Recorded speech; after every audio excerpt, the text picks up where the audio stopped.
Good morning students, कैसे हैं आप लोग। आज हम पढ़ेंगे स्टैंडर्ड 7th का चैप्टर नंबर 3 जो कि नया चैप्टर है। एसिड बेस एंड सॉल्ट जो है वो हमने लास्ट वीडियो में ख़त्म कर लिया था। हमारे पहले दो चैप्टर्स थे वो केमिस्ट्री के ऊपर डिपेंडेंट थे, केमिस्ट्री के ऊपर ही थे पूरे के पूरे। पहले था हमारा लैंग्वेज ऑफ केमिस्ट्री, राइट। तो अब हमें इस चैप्टर में ये देखना है कि चेंजेस जो हमने देखे थे केमिकल फिजिकल जो हमने ऊपर से पढ़ा था, इस चैप्टर में हमें डीप में जाना है। चैप्टर का नाम ही क्या है, चेंजेस एंड रिएक्शंस। तो 2 टाइप के चेंजेस है हमारे पास, फिजिकल एंड केमिकल, और 3 टाइप के रिएक्शन है जो हम इस चैप्टर में डिस्कस करेंगे।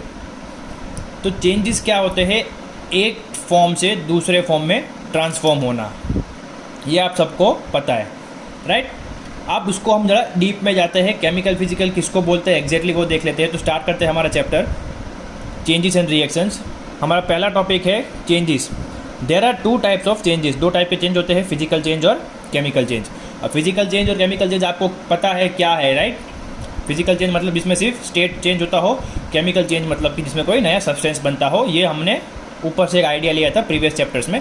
इस चैप्टर में हम थोड़ा डीप में जाएंगे, उसकी एग्जैक्ट डेफिनेशन क्या होती है वो देख लेते हैं। A change in which no new substance are formed and which can generally be reversed by reversing the condition is called a physical change। अगर आपको पता हो तो हमने बात की थी फर्स्ट चैप्टर में कि कंडीशंस को एरो के माध्यम से हम रिप्रेजेंट करते हैं, राइट। हमने देखा था कि एरो के ऊपर अगर आप हीट लिख दोगे तो मतलब कि वो पूरी की पूरी रिएक्शन किस में हो रही है, गर्म वातावरण में हो रही है। कूल लिख दोगे तो मतलब कि वो पूरी की पूरी रिएक्शन किस में हो रही है, कोल्ड या फिर ठंडे एटमॉस्फेयर में या फिर ठंडे वातावरण में हो रही है। तो फिजिकल चेंज की डेफिनेशन ये कहती है कि वो चेंज जिसमें कोई नया सब्सटेंस नहीं बनता है, no new substance are formed. और क्या बोलता है, and which can generally be reversed by reversing the condition. मतलब कि आपने एक स्टेट से एक फॉर्म से दूसरे फॉर्म में जाने के लिए मान लो कि गर्मी लगाई थी, तो आप उसका उल्टा करेंगे तो आपको आपकी ओरिजिनल चीज़ मिल जाएगी। कैसे, हमने एग्जाम्पल देखा था वाटर का। तो वाटर जो है वो सॉलिड फॉर्म में आइस रहेगा, उसका फॉर्मूला रहेगा H2O। उसको आप गर्म करोगे तो पानी बनेगा लिक्विड H2O। अगर आप इसी कंडीशन को रिवर्स कर दो, आपने बर्फ़ को गर्म किया था पानी बना, आप पानी को ठंडा करोगे, आपने गर्मी की जगह ठंडी दी, उल्टा किया, तो आपको पानी में से क्या मिलेगा, बर्फ़ मिलेगा, राइट। ये उसकी डेफिनेशन होगी जो आपको पहले से पता है। अब हम बात करेंगे केमिकल रिएक्शन चेंज की।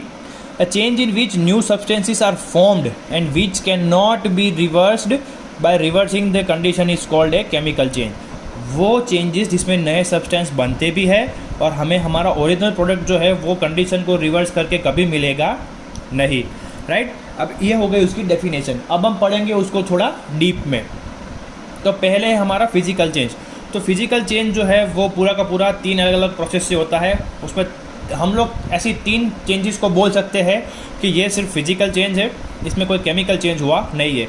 कौन कौन से होते हैं देख लेते हैं। पहला है आपका चेंज इन स्टेट, जो आपने पढ़ लिया है कि भाई सॉलिड होता है, उसको आप हीट करोगे लिक्विड बनेगा, लिक्विड को हीट करोगे गैस बनेगा। इस पूरी की पूरी प्रोसेस में पानी की फार्मूला क्या रहेगी, H2O, राइट। पानी बर्फ़ होगा, पिघलेगा पानी बनेगा, और गर्म होगा तो वराड़ बनेगा। फार्मूला क्या रहेगी, H2O। अब हम लोग फिजिकल चेंज पढ़ रहे हैं तो उसकी जो दूसरी रूल है वो भी देख लेते हैं कि रिवर्स कंडीशन से क्या होगा, हमें वो चीज़ वापस मिल जाएगी। तो देख लेते हैं, गैस को आप क्या करोगे, पहले गर्म किया था पानी में से तो गैस मिला था, अब गैस को क्या करना है, ठंडा करना है, तो क्या मिलेगा, लिक्विड। गैस वाटर वेपर की फार्मूला H2O, लिक्विड की फार्मूला H2O। अब लिक्विड को और ठंडा करेंगे तो बर्फ़ मिलेगा, जो हम जनरली करते हैं, फ्रीज़र में पानी भर के रख देते हैं, जब फ्रीज़र खोलते हैं तो क्या मिलता है, बर्फ़। पानी की फार्मूला क्या रहेगी, H2O। ये था चेंज इन स्टेट आपका फिजिकल चेंज में, कि भाई केमिकली कोई सब्सटेंस ना कोई बनेगा, ना ही उसकी केमिकल प्रॉपर्टीज चेंज होगी, बस क्या चेंज होगा, उसका फिजिकल स्ट्रक्चर। मतलब कि पहले सॉलिड था, फिर लिक्विड बना और फिर गैस बना। और अगर आप उसी कंडीशन को रिवर्स कर देते हैं तो आपको आपका ओरिजिनल प्रोडक्ट जो है वो मिल जाएगा। अब इस कन्वर्जन को हम लोग थोड़ा डीप में पढ़ लेते हैं कि भाई सॉलिड टू लिक्विड गया, लिक्विड टू सॉलिड आया, लिक्विड टू गैस गया, गैस टू लिक्विड आया, सॉलिड टू गैस गया और गैस टू सॉलिड आया। इन 6 कन्वर्जन को हम डीप में पढ़ लेते हैं, नाम याद रख लेते हैं। तो पहला कौन सा है, some solid vaporise directly on being heated, this is called sublimation. हमने बात की थी कपूर की, या फिर जो ठंडी में जो कपड़े मम्मी धो देती है और रख देती है, उसमें वाइट कलर के बॉल रखती है, जो हम वापस से कभी कपड़े निकालेंगे तो वो बॉल हमको दिखेंगे नहीं। वो क्या हो गया, डायरेक्ट सॉलिड टू गैस, ठीक है, बीच में कहीं लिक्विड आया नहीं। Some solid vaporise directly on being heated, कुछ सॉलिड्स को आप गर्म करोगे तो पानी मिलेगा नहीं, डायरेक्ट क्या मिल जाएगा आपको, वाटर वेपर मिलेगा, वराड़ मिलेगी। ऐसी चीज़ को हम क्या बोलेंगे, सब्लिमेशन। कपूर बेस्ट एग्जांपल है, आपको पता है घर में मंदिर में होता है कपूर, आप खोल के उसे छोड़ दे थोड़े 2-3 मिनट तक आपको कपूर दिखेगा नहीं, राइट, वो क्या हो जाएगा, उड़ जाएगा। तो solid to gas directly is called sublimation. अब इसका उल्टा क्या होगा, gas to solid, on being cooled the vapour form solid. अब जब हमने सॉलिड को गर्म किया तो गैस बना, अब जब गैस को गर्म ठंडा करेंगे और सॉलिड बनेगा तो उसे क्या बोलेंगे, सब्लिमेट।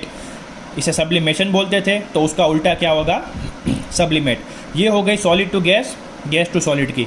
अब क्या है, when solid forms liquids on heating it is called melting. जब कोई सॉलिड गर्म होकर लिक्विड बनाता है तो उसे पिघलना बोलते, राइट, तो उसे इंग्लिश में क्या बोलते हैं, पिघलने को मेल्टिंग बोलते। और जब कोई लिक्विड ठंडा होकर सॉलिड बनता है, मतलब कि जो हमारा पानी बर्फ़ बनता है, उसे क्या बोलेंगे हम, फ्रीजिंग, यानी कि जम जाना। ये हम सबको जनरली पता है। समझ में आया, कोई सॉलिड जब गर्म होता है तो लिक्विड बनता है, उसे क्या बोलेंगे हम, मेल्टिंग बोलेंगे। और जब कोई लिक्विड सॉलिड बनता है ठंडा होने पर तो उसे क्या बोलेंगे, फ्रीजिंग बोलेंगे। अब हम एक ही अब चीज़ बाकी रह गई है, हमने solid to gas, gas to solid देख लिया, solid to liquid, liquid to solid देख लिया। अब बाकी रहा है लिक्विड टू गैस और गैस टू लिक्विड, वो भी देख लेते हैं। When a liquid forms a gas on heating it is called vaporisation. जब कोई लिक्विड गैस बनेगा, जैसे कि पानी भाप बनता है तो उसे क्या बोलते हैं, वाटर वेपर, तो उस प्रोसेस को क्या बोलेंगे, वेपराइजेशन, राइट। और उसी तरह जब कोई गैस ठंडा होकर लिक्विड बनाता है तो उसे क्या बोलेंगे, कंडेंसेशन। याद रखना बच्चों, गैस ठंडा होकर सॉलिड बनाएगा तो सब्लिमेट, और गैस ठंडा होकर लिक्विड बनाएगा तो कंडेंसेशन। ये था हमारा पहला टॉपिक, फिजिकल चेंज, उसके अंदर का उसका पहला टॉपिक चेंज इन स्टेट। ये था एक ये पहला टॉपिक है जिसमें आप फिजिकल चेंज पढ़ रहे हो, जिसमें क्या होता है, सिर्फ और सिर्फ केमिकल स्ट्रक्चर चेंज नहीं हो रहा है, सिर्फ उसका शेप चेंज हो रहा है। मतलब पहले वो हार्ड था, फिर लिक्विड बन गया और फिर वो गैस बन गया। किसी की केमिकल प्रॉपर्टीज या फिर केमिकल फार्मूला चेंज होती नहीं है। अब हम दूसरी चीज़ देखते हैं जो फिजिकल चेंज के अंदर होती है।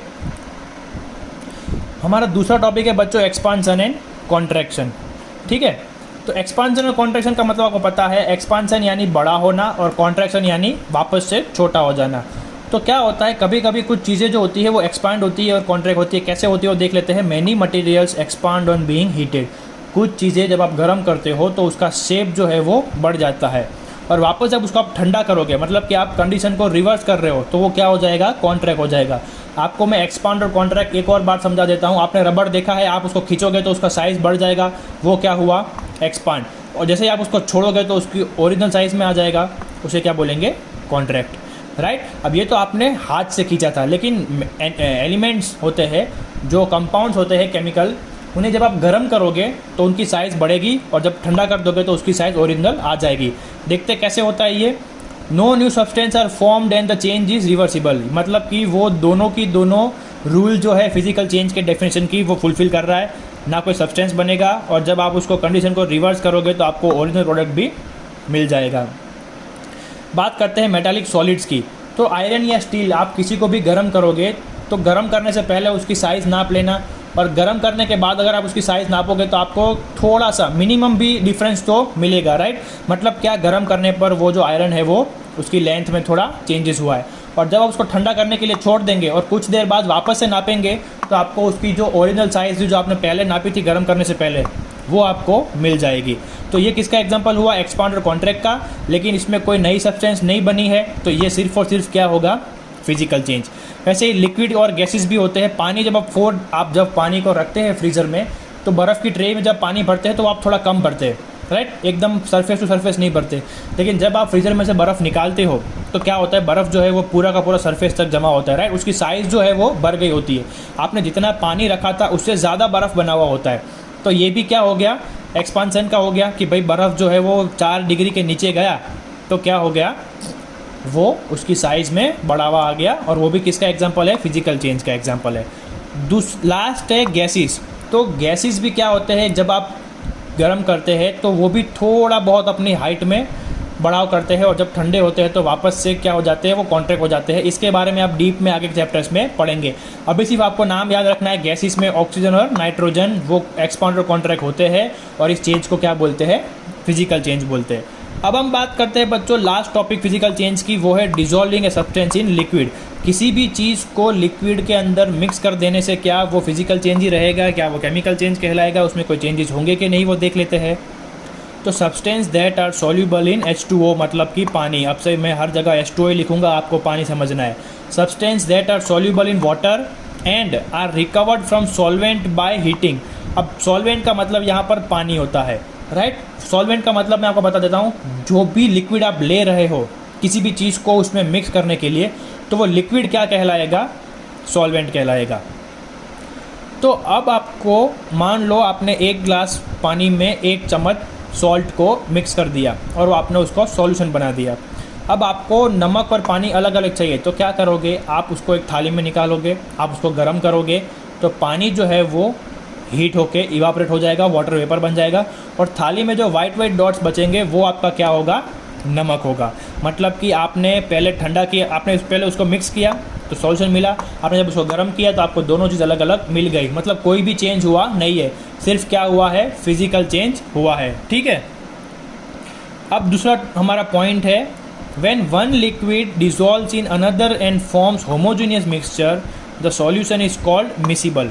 क्या होता है, आपने एक लिक्विड के अंदर दूसरा लिक्विड डाला है और वो दोनों मिक्स हो गए हैं और वो दोनों एक सॉल्यूशन जैसा लग रहे हैं, और आप उसको अलग भी कर सकते हो। ऐसे सब्सटेंसेस को अभी हम क्या बोलेंगे, फिजिकल चेंज बोलेंगे। और जो लिक्विड एक दूसरे लिक्विड में मिक्स हो जाए उसे हम कैसा लिक्विड बोलेंगे, मिसिबल। मतलब कि आपको एग्जांपल समझाता हूँ, पानी और अल्कोहल, अल्कोहल यानी दारू। पानी और अल्कोहल जब मिक्स करते हैं तो वो कैसा लगता है, हमको एक जैसा ही लगता है। आप दोनों में से ग्लास में कभी बता नहीं पाओगे कि इसमें पानी कौन सा है और अल्कोहल कौन सा है।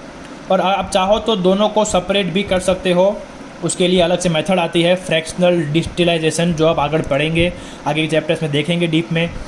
अभी आपको सिर्फ नाम याद रखना है कि भाई जो लिक्विड एक दूसरे के साथ पूरा मिक्स हो जाए और दोनों होमोजेनियस मिक्सचर बनाए, ऐसे लिक्विड्स को क्या बोलेंगे, मिसिबल। और जो लिक्विड्स मिसिबल नहीं होते उसका ऑपोजिट वर्ड क्या है, इमिसिबल। जैसे कि ऑयल एंड वाटर, वो कभी भी मिक्स होंगे नहीं, आपको ऊपर ऑयल दिखेगा, नीचे पानी दिखेगा, दोनों लिक्विड है लेकिन एक दूसरे में मिक्स नहीं होते हैं, तो उसे क्या बोलेंगे हम, इमिसिबल लिक्विड्स बोलेंगे। और लास्ट में है, some gases like oxygen, nitrogen dissolve in water and can be recovered by heating. ये भी आपको सिर्फ अभी याद रखना है कि कुछ गैसेस जो होते हैं वो पानी में डिजॉल्व हो जाते हैं, लेकिन जब आप पानी को गर्म करोगे तो आपको पानी और गैस दोनों अलग अलग मिल जाएगा, राइट। तो यहाँ पर आपका फिजिकल चेंज जो है वो ख़त्म होता है। अगले वीडियो में हम मिलेंगे तब हम केमिकल चेंज की बात करेंगे, उसके टाइप्स देखेंगे, उसमें कौन कौन सी चीज़ें इंक्लूड होती है वो देखेंगे, और उसके बाद आगे के वीडियोस में हम चैप्टर का दूसरा टॉपिक जो कि रिएक्शंस है, जो कि ज़्यादा इंपॉर्टेंट है और ज़्यादा हार्ड और कॉम्प्लेक्स है, वो देखेंगे। तो आज का वीडियो यहीं पर ख़त्म करते हैं। आपका नीचे होमवर्क लिखा होता है, मैं आपके लिए पढ़ देता हूँ। किविशा प्लीज़ बेटा ध्यान से सुनना। What is physical change, what is chemical change, explain changes in state and its various forms, explain expansion and contraction, explain dissolving a substance in liquid। ये मैंने क्वेश्चंस पढ़ दिए, मैं आपको मतलब समझा देता हूँ।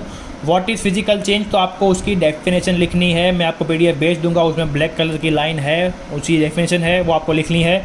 दूसरा है व्हाट इज़ केमिकल चेंज, तो आपको वो भी डेफिनेशन मिल जाएगी PDF में से। तीसरा है explain changes in state and its various forms.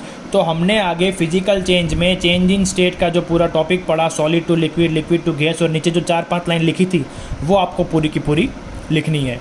Next question है एक्सप्लेन एक्सपांशन एंड कॉन्ट्रैक्शन, मतलब कि ये वाला। और लास्ट में है explain dissolving a substance in liquid, मतलब कि explain dissolving a substance in liquid. तो आपको ये समझाना है, ठीक है। आज का होमवर्क इतना है आपका, आज का वीडियो भी यहीं ख़त्म करते हैं। अगले वीडियो में मिलेंगे, तब तक keep studying, be home, be safe, good bye.